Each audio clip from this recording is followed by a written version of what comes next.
This is Broadcast Obituaries, Gone Too Soon. We exhume a short-lived TV series, episode by episode, give it a proper eulogy, and answer the burning question, was it canceled too soon or not soon enough? Analysis, nostalgia, and our final verdict on TV's fallen heroes. Hi, I'm Rob, one of your guides through discarded TV history. And I'm Aaron, your friendly neighborhood TV archaeologist, and this is Broadcast Obituaries.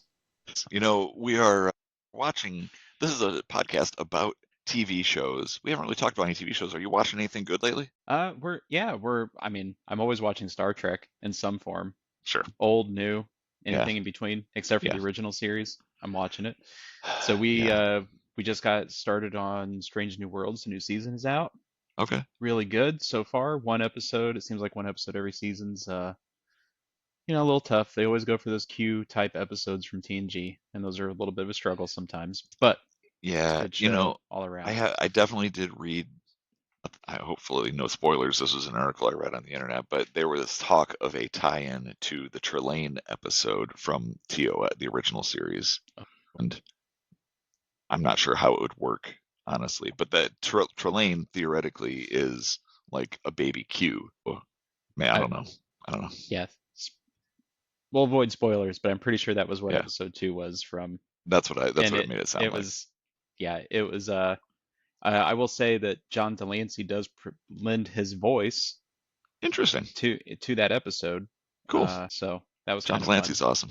He is cool. So great. Yeah. How many episodes of that are out so far? They released 2 on the 17th. They're up to 3. There's 3 episodes out now. Okay. So, I will have to jump in soon and catch up. It's really That's good. A good one. It's fun. Yep. Yeah. And let's see, what else? We're finally catching up on is it Superman and Lois season 4, so the last season of that CW show. Yeah. Coming off, I did not like season 3 at all. Okay. So I was reluctant to get started on season 4.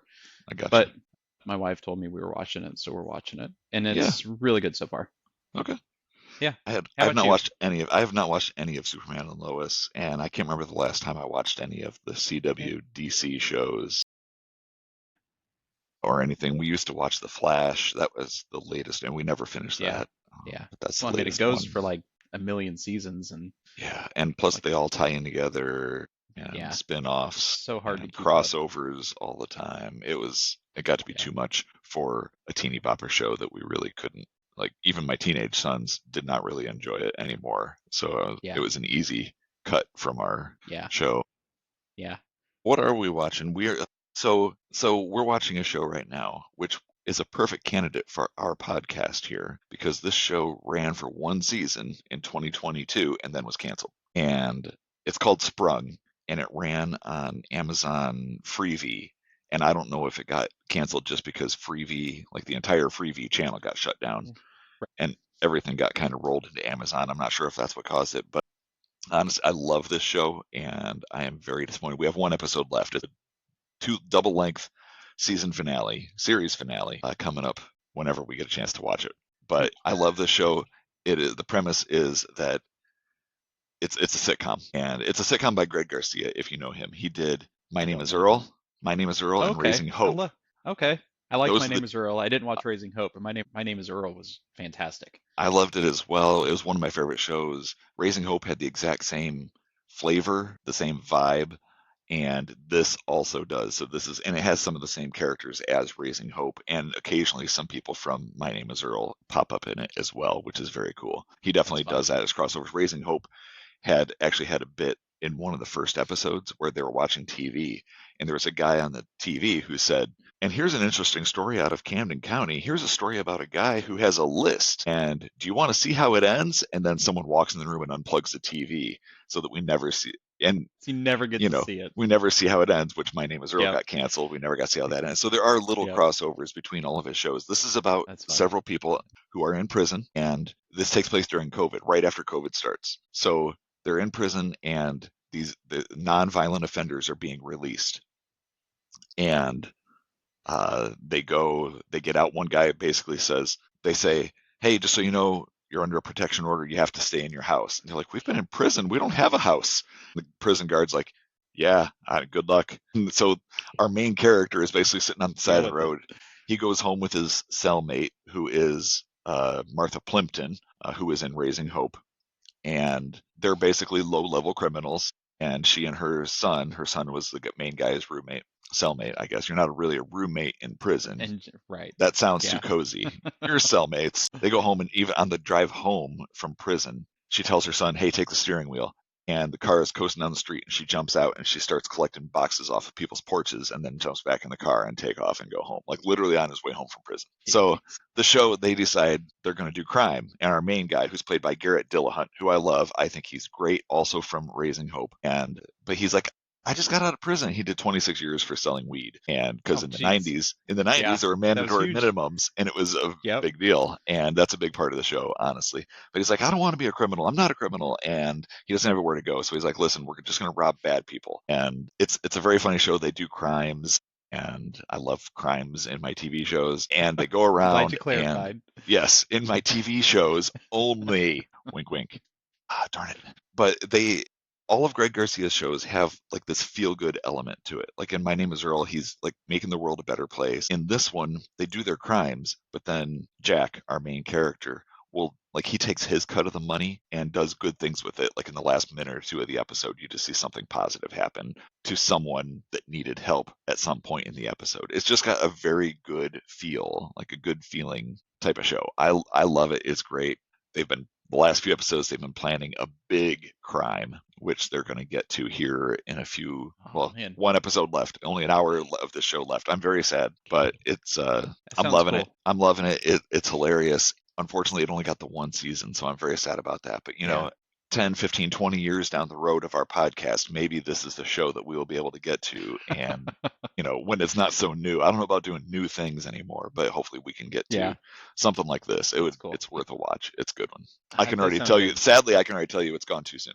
So Yeah. I Yeah. guess we don't need Okay. to do it. So you ruined that one. It's done. Did. I did. You already decided. You're the Gone too decider soon. now. Yes. So For this show, I am. I'm not. I'm a very biased judge of this though, because I really love Greg Garcia's shows. yeah. At least these 3 that I have watched, I really do. Yeah. Yeah. Well, that's cool. Anyway, I'll put it on my list. yeah, you should. It's on Prime. It's free. Yep. Yeah. So it's a good show.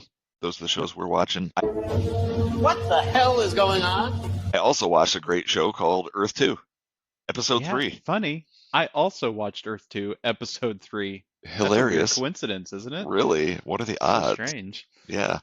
So in this episode, let's see what the description is that I found online. It says, with narration by True, Gaal tries to gain her confidence in order to obtain a vehicle. Meanwhile, Yale searches for the meaning of Gaal's E2 tattoo. E2 tattoo. That's a funny sounding phrase. It's like a Star Wars planet. Right. And droid, like all wrapped into one. Finally, Danziger must find his daughter and confront Gaal. Honestly, that's pretty much the entire episode right there. That is literally everything that happens in this show. So I don't think we even need to talk about it any further. We'll see everyone next week. We're done. Thanks, Yep, everyone. that's it. Well, we got another, hour or 2 to kill here. So we can talk about it. I can get into it a little more depth if we want.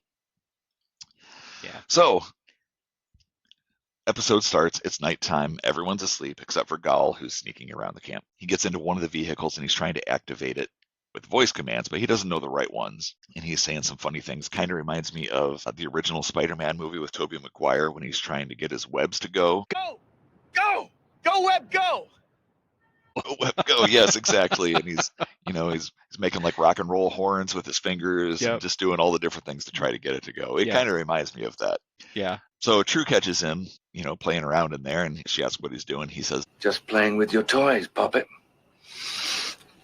and I gotta tell you, I have very strong memories of that specific phrase and him using that word. And even as a teenager, when I saw this, I found it incredibly creepy hearing him continue to say that word "poppet" over and over and over again. And it, to this day, when I hear that word, it makes the skin on the back of my neck crawl. But Yeah.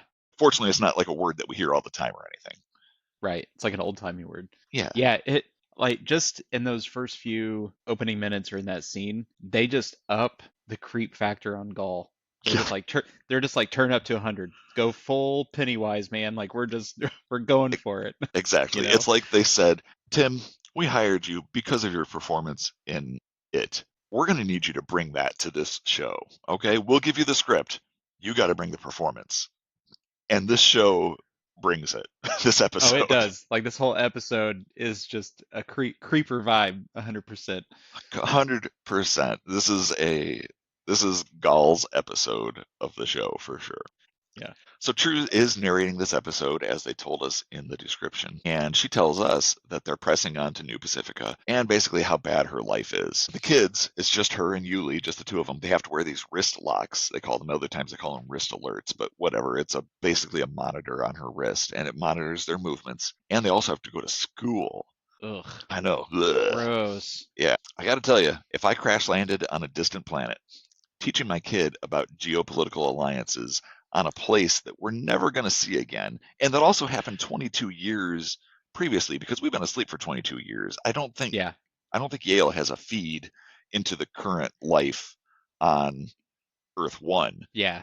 It would not be my top priority to teach these things to my kid. They might need to learn some stuff. Yeah. I'm sure they do.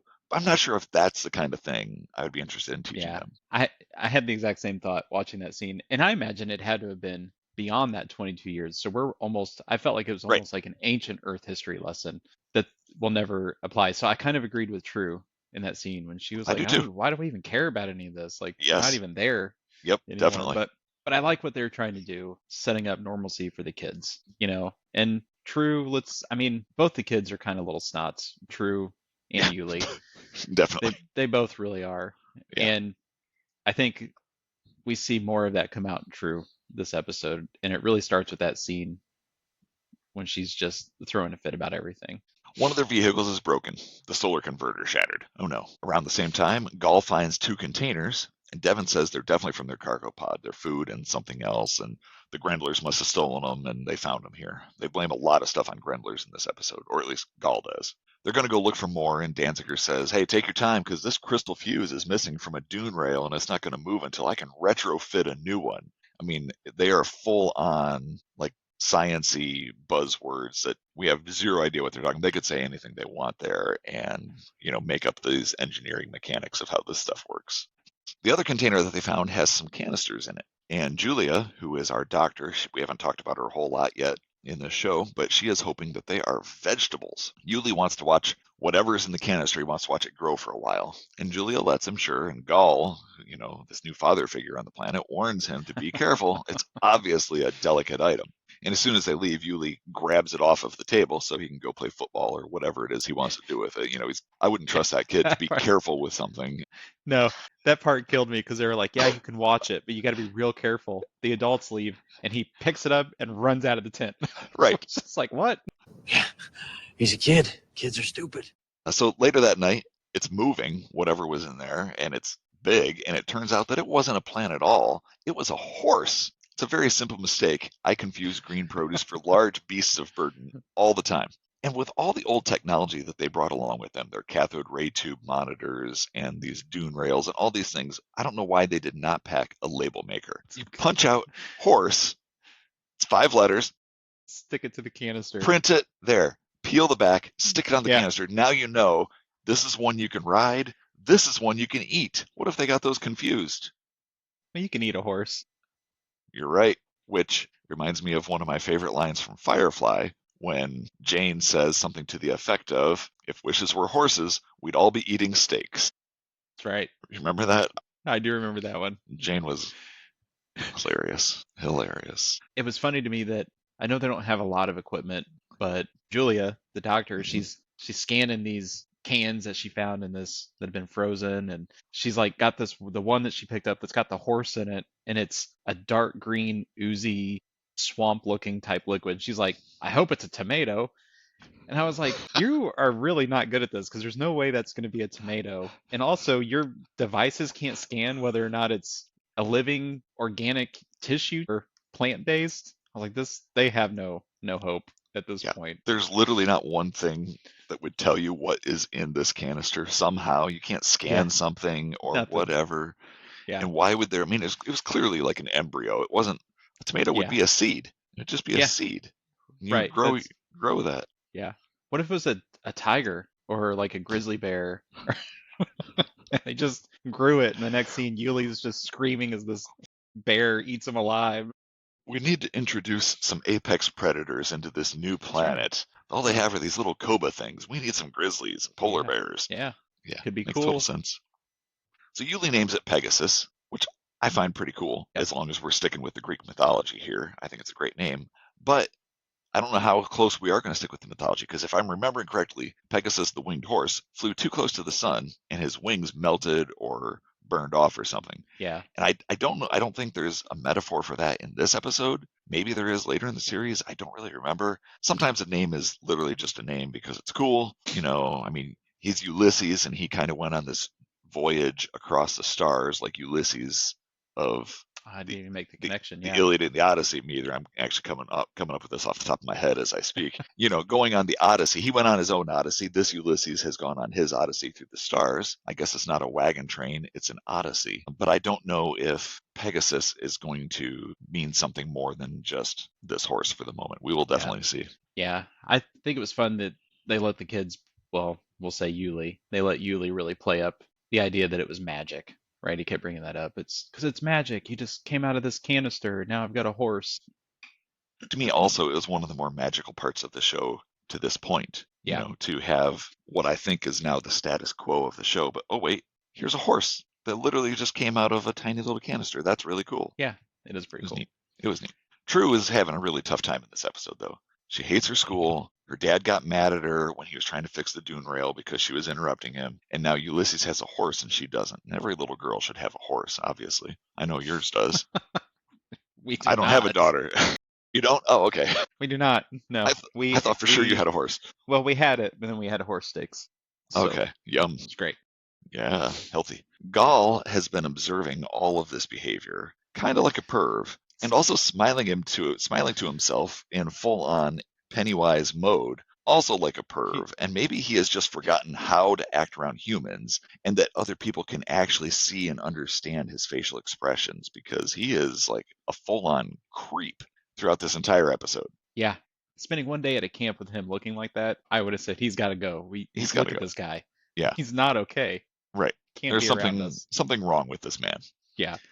So before, I guess there's some interactions with True, but then Gaal goes off and has a brief interaction with a Grendler. He just keeps him on standby just outside of the camp, and he congratulates his Grendler for his work on sabotaging the vehicle. I did notice that he only speaks English to the Grendler, and the Grendler seems to understand him. And I think later in the episode, the Grendlers kind of grunt at him, and he understands them. It seems like they're both bilingual here, which is kind of interesting. Yeah, I remember in episode 2, he mentions that he taught them a few phrases. So Yeah. he's been there long enough and built relationships enough that they can at least communicate. Yeah. But their understanding is pretty impressive because It is. he doesn't talk to them like child English. He just like they're fluent. He talks to them like they're fluent. Or like when you yell at someone who doesn't understand English, like the louder you talk, they're going to understand you. Yeah. Yeah. Right. It's not like that. He just talks to them normally, just talks like to a them. creepy Englishman. Yeah. So Drew sneaks back to the container with all those canisters in it, and she starts another one brewing, despite everyone telling her not to. This kid, she just kills me. She keeps this murderous alien around as a pet for way too long. Now she's disregarding everyone else, and she's going to make her own horse, even though they've told her not to. It's not like she snuck a cookie when they told her that's going to spoil your appetite, or it's not like she didn't brush her teeth before bed. She's making big decisions that are either killing people, or now they're going to have to feed this horse, assuming it works, and they're running out of food. It just the things she's doing is just driving me nuts. It's just driving me nuts. How would your parents have handled your behavior if you were acting like True at her age? It would not have been pretty. It would not have been pretty. Okay. I asked the question, and I said, I thought, I hope I'm not bringing up trauma. So, okay. Okay, Rob's crying, everyone. We're going to take a 5-minute break and let him compose himself. Thank you. I'm back. If I acted like this girl, yeah, same I would here. have been sore, and I would have deserved it, frankly. And I would have completely understood why, because I got my spankings as a kid, and I understood when I got them why I got them. It made sense. And this kid, she just starts this horse going, and basically everyone's like, well, you're gonna have to take care of this horse. That's her punishment, is she gets her horse. So anyway, that horse doesn't make it. Julia says it must have been damaged in the flight or something, and it never grew at all. So Ulysses is going to have to share the one horse that they have. I'm not sure why we've even decided that it's Yuli's horse in the first place. It's the camp's horse. It's for everybody. But he's like, it's like, nope, mine. And so Bess, who is obviously Southern, teaches Yuli how to ride a horse. I'm sure she's had a lot of experience. She did grow up on Earth, I think we determined. Yeah. Yep. So she knows. The horse is growing way too fast, though. And if it doesn't stop, Julia tells us it's going to die within 48 hours. Yeah. Yeah. Couple things on this scene that got me. How True's really in a bad spot because Julia comes in and says, "Oh, your horse died," and True's immediate reaction is, "Why'd you kill her? Yeah. What did you do?" It's like, wow, kid, like you're in a really bad spot right now. Yeah. But yeah, and then it did. I was really surprised at how well and quickly Yuli's just riding a horse around. Like, wow, it didn't take any time. Like, it's 18 hours in, this thing is fully grown, and you're already riding tame. it, and no one even had to break it. Yeah. Yeah. Unless that was done off camera. Maybe that was off camera. I don't know. Actually, I think they make a comment about it was a part of its genetic makeup. That sounds familiar. Okay. Yeah, something like that. Nice. All right. Future stuff. Yep. Future stuff is awesome. Gaal tracks True down and calls her puppet again. It's very exciting. Love to hear him say that word. They have this conversation where Gaal calls Yuli a spoiled brat, and while he might be trying to get on True's good side, I can't say that he's wrong or that I disagree with him. Yuli is a spoiled brat. Mm-hmm. However, he is also, I would call his behavior throughout much of this episode grooming. It's grooming and it's disturbing, frankly. It's like they wrote the handbook on grooming a child. It's creepy. Creepy. Yeah, and it gets worse. Yes. It like progressively gets worse as the episode goes on. Sometimes. It is hard to watch. Yeah. Yeah. So he manipulates her and he gets her to agree to tell him a secret. And he suggests that she tell him about the vehicles, how to run them. But right as she's about to, her wrist alert goes off and Yale comes looking for her. But Gaal tells her that there is a way to unlock that device. Yeah. Yeah. And it's not just grooming. Mm-hmm. He's like teaching her how to be a criminal. He's like leading her completely down the wrong path, and those conversations come out more later. But I mean, it's the full gamut of just bad things that you could do to a child is what it feels like. It is. It's awful. I guess this is how we know that he is a bad guy because of how he's treating her. We weren't sure until now. He got the commander killed. You could look at that a couple different ways, but now they're laying on pretty thick. They're laying on pretty thick now. Yes. Yep. I can't take this, Bess. Not 2 years of this. Horses magically popping out of cans. No real food, no decent toilets. I don't mind it. Why do you say things like that, Bess? Drive me crazy. Morgan is complaining to his wife, Bess, about how awful it is on this planet. And he doesn't think he can take it. Oh, it's awful. And she says, I don't mind it. And I love this scene because it's fun. He just like deflates and he's like, Bess, why did you have to go and say that? And just whines and grumbles and looks at the bad side of everything. And she's just like, I like it. Nice. I liked her old life. I like this life too. Yeah. It's awesome. She discovers some food is missing though, and Morgan goes to let Devin know. Yeah. But not until he throws a baby fit over the missing food. Right.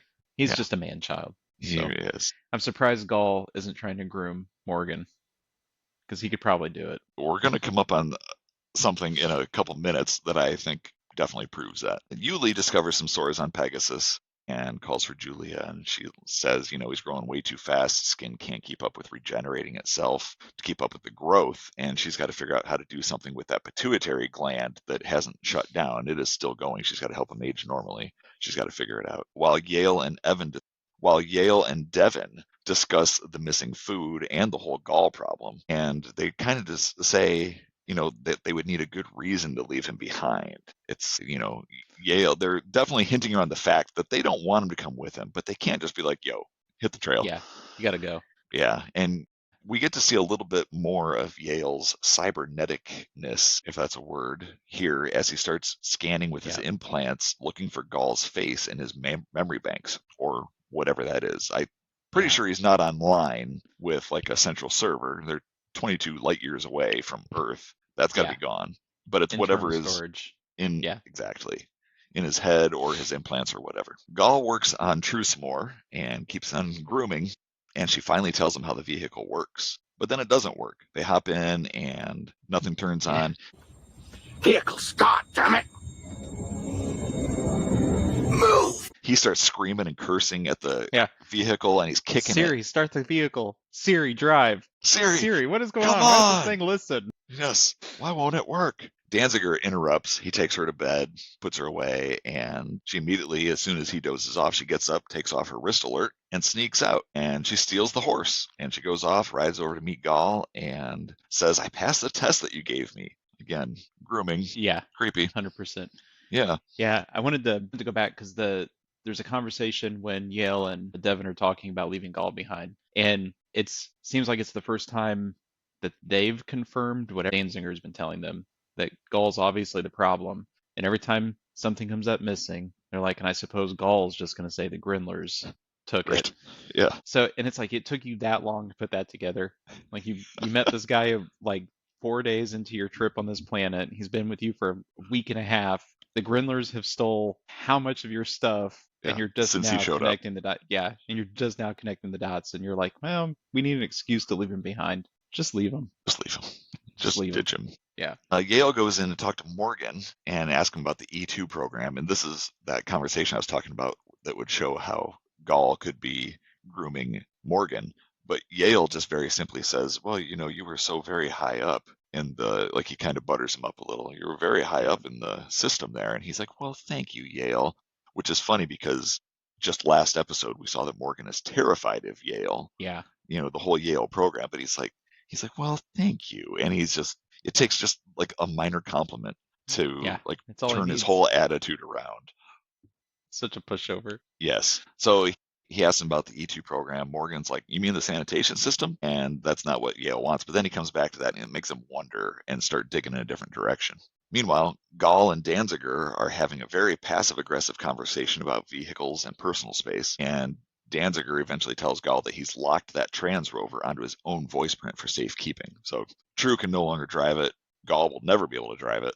It was a more intense scene than I think I expected to see between Danziger and him. Yeah. Because it was a lot of Danziger threatening him. Yes. Very passive aggressively, but right. you stay a lot away of from subtext. Yes. Yeah. So Danziger's had it. Yep. Gaal goes and he talks to some Grendlers again about how they'll kill Danziger soon, but how he's also already taken his daughter away from him, which is a little presumptuous, I think. Little does he know that while this is happening, True is nearby and she can hear him. And he gives the Grendlers some tasty treats, leaves, and some drops of his own blood. Yum. And a little leaf blood taco. Yeah, little leaf blood taco. Enjoy, boys. He tells him to he says, assume the beggar's position. Weird. Yeah. Weird. This guy's a groomer. Did he groom the Grendlers too? Man. He must have. It makes sense. It does, because, ultimately, someone who grooms like that is a manipulator. It's a manipulative person. Oh, yeah. He is obvious, like from the first Yes. time, not the first moment we see him, because he doesn't say anything, but from the first interactions we have with him, he is a manipulator. And he's likely already done this with the Grendlers. That's why we got here. So he gives them their tasty little blood tacos, and then he sees True, and he leans into the full-on hamminess of this cartoon character that he's becoming, and he says, My puppet, what big eyes you have. It's kind of weird because he's the big bad wolf, not her, and yet he's using that line on her. True kind of confronts him and gets a little mad at him, and then he talks his way around her concerns and gives her this special whistle so that she can use it to contact him whenever, she's in trouble or needs him, wants to run away from home, whatever. Yeah, I honestly was really surprised at how easily True heard the master plan. Yes. She heard it. Yes. And in the matter of 2 minutes, she's like, all right, you can be my new Earth 2 daddy. But she just goes right back to trusting him. Yeah. Just so quick. He literally says, I could be a good father, True. What does she think's going to happen to her old father? Do you think Yeah. I mean, the kid's clueless. I mean, they are kids. She is. Right. But she's really clueless. Julia fixes Pegasus. It's amazing. Yulia is riding Pegasus. I was going to call him Peggy. Yulia and Peggy. Yulia and Pegasus. But Yulia offers True a ride on the horse. But now that she can have it, she doesn't really want it. So she leaves. Of course. Yeah. But then a few minutes later, she sneaks away on the horse. I guess she just waited until no one was paying attention. She sneaks away on the horse. She blows the whistle that Gaal gave her, and he comes to her. Meanwhile, Yale is having a very male moment. He's just sitting and staring into the distance, just trying to enjoy his nothing box. He's like, I'm having a moment, man. Just let me be. And Alonzo cruises by and just asks, hey, you okay? And Yale says, I'm fine. I'm just in the middle of something, bro. And I fully understand that. I've been there where you just like to sit and just zone, right? You just zone out. Man, it's like I've never associated with the characters on this show as much as I did just watching Yale just chill and just try to be, just enjoy the solitude for a minute. Just enjoy that peace Yeah. for a minute, Yale. I'm with you. It's awesome. But I guess what he's really doing that we can't see is he's scanning those files again. That's what he's busy with. And he has unlocked the files that he wants about this E2 program, and he goes and he tells Danziger. It was a refuse disposal program, the refuse being unwanted people. So John grabs a gun. It's like a bazooka, and he goes It out to is. find True. I mean, it's like huge. It's massive. It's the biggest gun they have, for Yes. sure. He's like, I'm taking this thing and I'm gonna go find somebody. So he goes off to find him again, showing off those amazing tracking skills that he developed living on a space station where they don't That's have right. any dirt at all. Yep. Let me see the prints. I'll find him. Yeah, Okay, he does. John. That's what he says. I'll follow Yes. the horse. I'll follow the horse. And amazingly enough, he does. And I thought it was kind of interesting. He didn't say, well, where's she at? Like, where's her wrist alert? Does he know that it's missing already that's a or good that she's point. been taking it off? Yeah. We don't know. But that should be the first thing that goes through his head is, where is she? So she's still wearing it. He catches up to him, and she's wearing I thought it. she took it off. Why didn't it It's alert when back. she got too far away? I don't know. I'd have to go back and rewatch, but I'm pretty sure when he finds her, she is still wearing it. So A little bit of problems with the scripting here or the yeah. filming order or something. I don't know. So True is off and she's giving Gaal the horse. That's what she's meeting up with him. Maybe she's not out of range at this point. Maybe that's why it hasn't gone off. That's true. So she's 100 giving him yards. the horse. Yeah. And he's pretty upset about this. He doesn't want a horse. He wants a motorized vehicle. But he puts on a happy face because he can't let her see how mad he is. That'll ruin all the grooming he's done. And just as Danziger is coming, he grabs her and throws her on the horse and they ride off together. She can't stay on though. She's not a very good rider. I don't know that she's barely been on the horse. I'm not sure how she even rode the horse out to meet him in the first place. She never got lessons from Bess like Yuli did. Yeah. But so she can't stay on. They're galloping away. She falls off. Danziger catches up, gets her, throws her in his little dune buggy, and keeps on going after Gaal. And in what might be the best stunt that I have seen so far in this show, he tells her to take the wheel and he leaps from the dune buggy and tackles Gaal right off the back of the horse. It's pretty cool for It's a good one. a TV show stunt, especially in the 90s. Yep. We don't see it. It was pretty cool. It was pretty cool. So he knocks Gaal down on the ground. He threatens him, tells him to stay away from them or he's going to kill him. True's sitting there. She keeps screaming, "Don't be mad at him, Daddy. Don't hurt him. It's my fault. It's not his fault." Yeah. Kids. So messed up. I know it is. She's been seriously messed with, unfortunately. Yeah. So he threatens him, tells him to stay away from them. If he sees him again, he's going to kill him. There can be only one. And they head back to the camp, completely forgetting about the horse. Yeah. That's the part that bothered me the most about the whole scene. I was like nobody's going after this horse. This horse that you grew from a beer can. Yes. And then Julia, without any laboratory equipment, solved the genetic issues to let this horse live. She's not a vet. She's a people doctor. She's a people doctor. Yeah. Only humans for her. Right. And then this horse runs off and they're just like, we're going back. Oh, well. Well. Let him have the horse. No biggie. Yeah. No biggie. Yeah. So I don't know. Maybe that's just an oversight in the way it was filmed. Maybe that will come back. Maybe we'll see the horse at the beginning of the next episode. Maybe it's still there. Yeah. We'll see. So. We'll get it back. We've recounted a whole lot of things. What do you think about this one? What do you think about this episode? Okay, so overall, it was fine. I think they laid really heavy into Gaal and his True grooming through the whole episode. They really didn't focus on too much more. Oh. And I understand it's nice to get the behind the scenes, where did Gaal come from, all that, but I don't know that they needed an entire episode dedicated to that. Because as we've talked about, it went from just Gaal's a bad guy to this guy is super creep. And it was uncomfortable to watch 45 minutes. It really was. Of him grooming a child. It was like, this is really weird. Yeah. It's like really, really weird.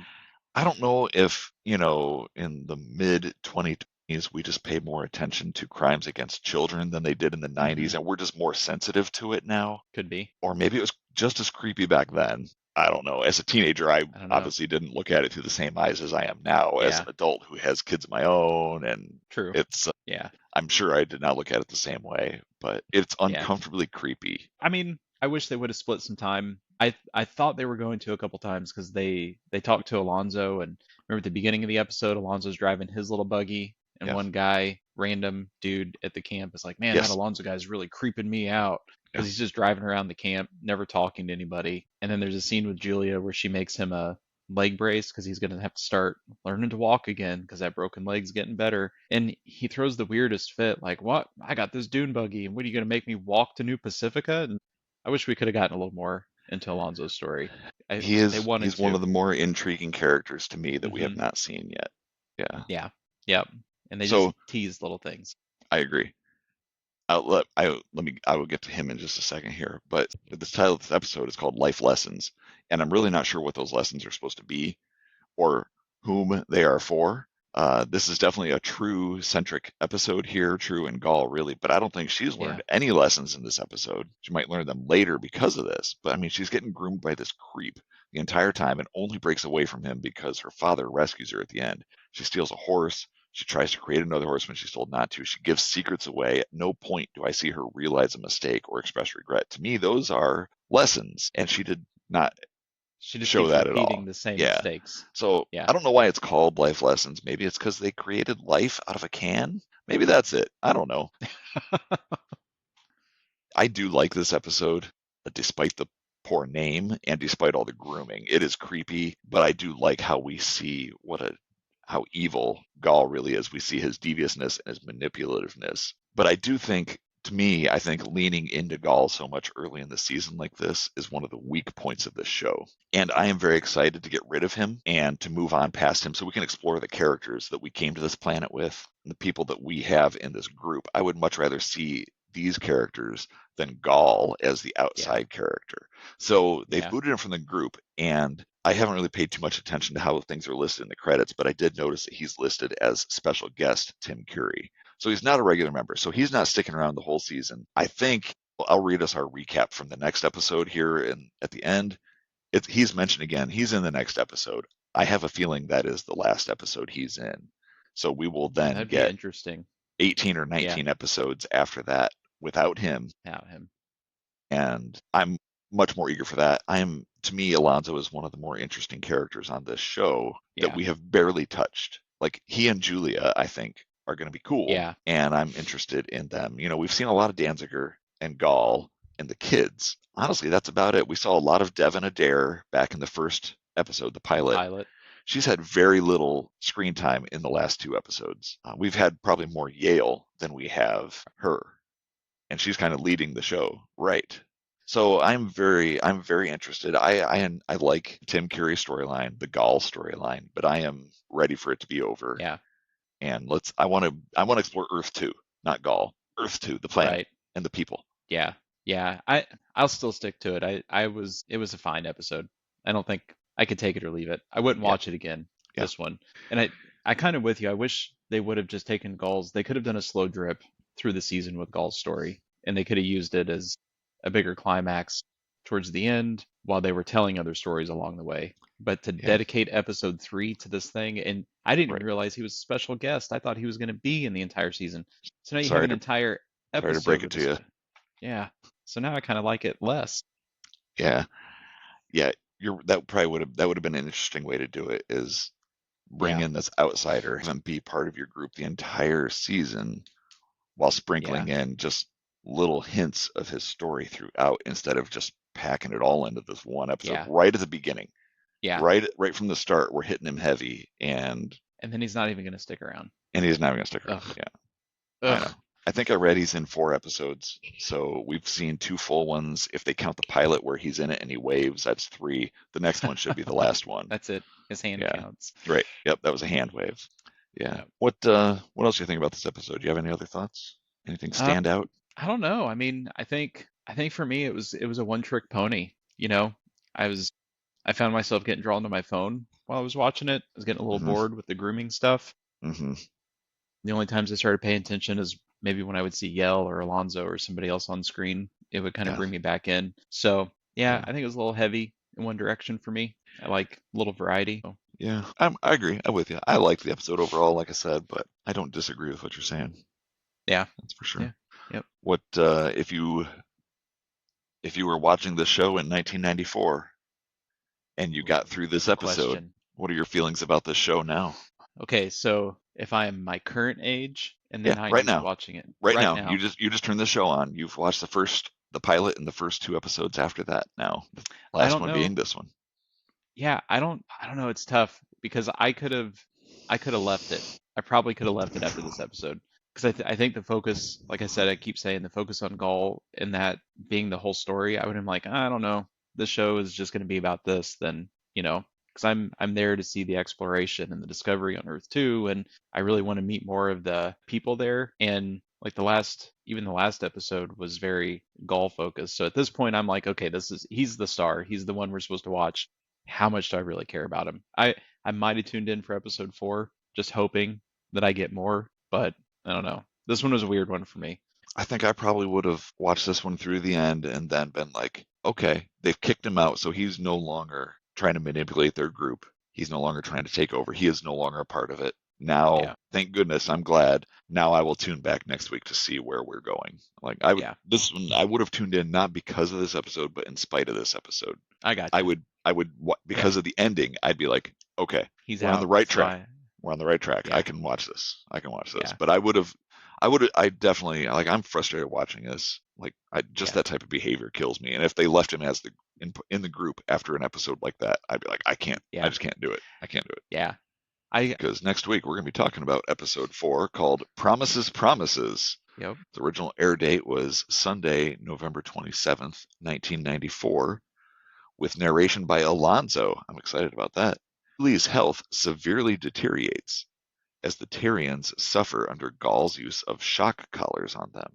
After a scouting trip, Danziger leads a party to confront Gaal again and help to heal Yuli. Sounds interesting. I like the Terrians. I'm very interested in the Terrians and Alonzo. Yeah, this one sounds really good. So I don't know how Gaal has enough shock collars to enslave an entire alien population, but it'll be interesting to see. Yeah. Maybe he only has to put those shock collars on like 2 or 3.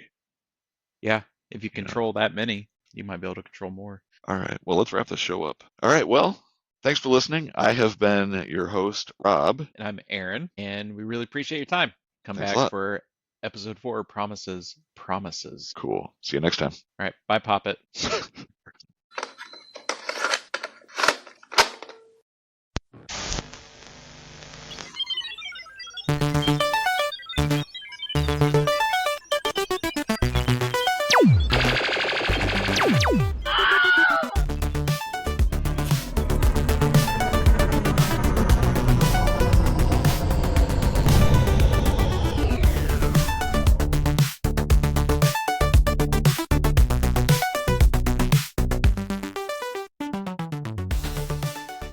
Although I did notice at the beginning of this one, there was a little lizard guy crawling around behind a rock. It looked just like an Earth lizard. Oh, I didn't see it. They haven't really, it's very minimal. It's just in the background as the camera was panning by. It was a big green lizard. But like, I'm really curious what the natural wildlife on this planet is like. So far, we've only seen things that can kill people. We got the Cobas, we got the Grendlers, and we got the Terrians. We haven't seen any actual animals aside from this one lizard that they didn't discuss or anything. Yeah, they probably didn't realize it was in the shot. I wondered about that. Yeah, they're like, well, that oh takes crap, there's a lizard. Yeah, look at that. We're out of got film. iguanas. Yeah, we can't refilm it. Just leave it. No one will notice. It's fine. Nobody will see it. Guess what, people? In 30 years, people are going to analyze everything on your TV shows. You won't be able to get away with anything. That's right.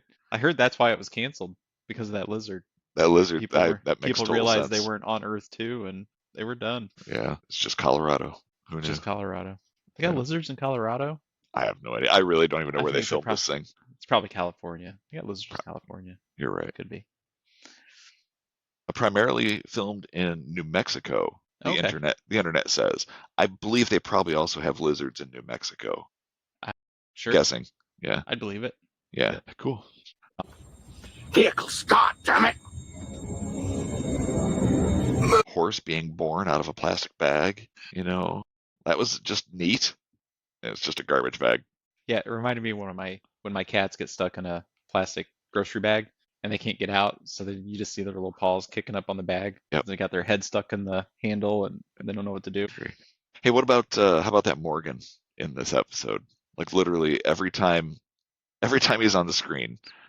So Morgan is played by an actor named John Gegenhuber. Gegenhuber. I read it as Guggenheimer the first time, but it's Gegenhuber. John Gegenhuber, who actually looks like he was in a couple episodes of Star Trek Voyager, and Really? he's a big voice actor. He's in Seinfeld, Murphy Brown, Mad About You, Law and Order, Okay. some movies and video games. Apparently, don't tell anybody, but I've never actually paid attention to an episode of SpongeBob SquarePants. But he apparently voices a number of different characters on this show. Oh, wow. I don't know. Yeah. None of these names sound familiar. Old Man Jenkins, Walter Haddock, Barry, Impound Yard Worker, Okay, well, so he's and the additional character. voices. Yeah. But he's a big voice actor apparently. So Oh, that's pretty cool. he's an interesting guy. But man, this character, Morgan Martin, Oof. like he's Yeah. playing him. I'm assuming he's playing exactly what they want him to play. Yeah. And he is just easy to hate. Like he's the guy you love to hate. So easy. Yeah. You just see him come on screen, you're like, here we go. I roll my eyes as soon as I can Yep. tell that the camera's going to focus on Yep. him and be about Yeah. him. It's like, oh, Yeah. man, this guy. I love to see him get scared when in the scene where Yale's trying to ask him about E2 and all that, and Yale goes back in to talk about sanitation, and he pulls the covers back on Morgan, and Morgan just looks like, that's it, he's gonna kill me right now. And Yeah. he's like a dog who's just being disciplined. He just rolls over. He's Yep. just like, He puts you his got hands me. up. Yep. You got me. I'm the one who pooped on your table, sir. I'm sorry. It's such a wuss. I ate your slipper. It was me. It was me. Yeah. Yep. Yeah, it's fun to know that he did the rounds in the 90s shows. Yeah. He got them all. All the big ones. I don't watch Voyager as often, but now I kind of want to look up one of his episodes. Murphy Brown. I used to watch that. Did you Me watch too. Murphy Brown? Yeah, somewhat. I mean, not Yeah. I religiously or watched it because anything. my mom watched it, so I would Right. just catch it. My She mom was actually watching watched it. very little TV, but that was one that she would tune into once in a Yeah. while. So if she Yeah. was watching, I'd be like, sure, what do we watch? TV's on? Yeah, I'll watch. Why not? Yep. That's fun. What does poppet mean? Do you even know what poppet means? I did not even look it up. Poppet. I'm gonna look it up. Most commonly, it's a term of endearment, especially for a child or sweetheart, similar to using dear or sweetheart. It can also refer to a small, often doll-like figure, and historically was associated with witchcraft or sorcery. Okay. I guess we know Interesting. how he's intending to Or- use it. Yeah, or he's a mechanical engineer and he's referring to a poppet valve, which is a mushroom-shaped valve used in engines. So, This guy can't even figure out how to start the vehicle. Like he can't even get it running. No, I don't think no. he's a mechanical engineer. car drive, car turn on, move, wheels spin. That was my Siri. favorite one. Wheels spin. Wheels spin. Go webs. Yeah, he was funny.